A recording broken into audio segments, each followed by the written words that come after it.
প্রিয় মৎস্য খামারে ভাই বন্ধুগণ, আসসালামু আলাইকুম। তো আশা করি সকলেই ভালো এবং কি সুস্থ আছেন। তো বরাবরের মতো আপনাদের মাঝে আবারও একটি নতুন ভিডিও নিয়ে হাজির হলাম। তো আপনার ভিডিওর স্ক্রিনে যে মাছগুলো লক্ষ্য করতে পারছেন, এগুলো হলো গিয়ে অরিজিনাল দেশীয় জাতীয় শিং মাছ।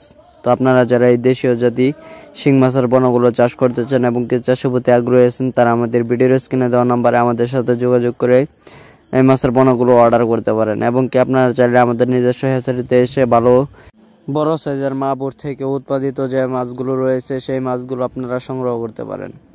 এবং কি আমাদের কাছে রয়েছে দেশি মাগুর, রুই, কাতল, গুলশা, ট্যাংরা, পাবদা, আইড়, বল, চিতল, থাইপাঙ্গাস, অরিজিনাল টাইগার জাতীয় মনোসেক্স, তেলাপিয়া সহ দেশীয় ও বিদেশি নানা জাতীয় মাছের রেণু অপনা।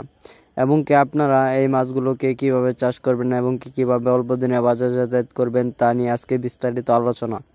তো আপনারা এই মাছগুলোকে কিভাবে পুকুরেতে চাষ করবেন, এই মাছ চাষের সম্পর্কে পুকুরটা আপনার কিছুটা রোদের আলোয় থাকতে হবে এবং কি পুকুরটি শুকিয়ে নিচের স্তরে রোদ লাগাতে হবে। তারপর আপনারা পুকুরে যদি কাদামাটি বেশি হয়ে থাকে তাহলে ওর ফলে কিছু কাদামাটি কমিয়ে নিতে হবে। এবং কি পুকুরের চারপাশে যত ময়লা আবর্জনা রয়েছে ওইগুলো পরিষ্কার করে, যেরকম রয়েছে টিএসপি সার, মাটিয়া সার, আরও বিভিন্ন ধরনের সার এবং কি সমিতন রয়েছে যা আপনারা পুকুরে ব্যবহার করে তারপরে এই মাছগুলো পুকুরেতে ছাড়তে পারবেন।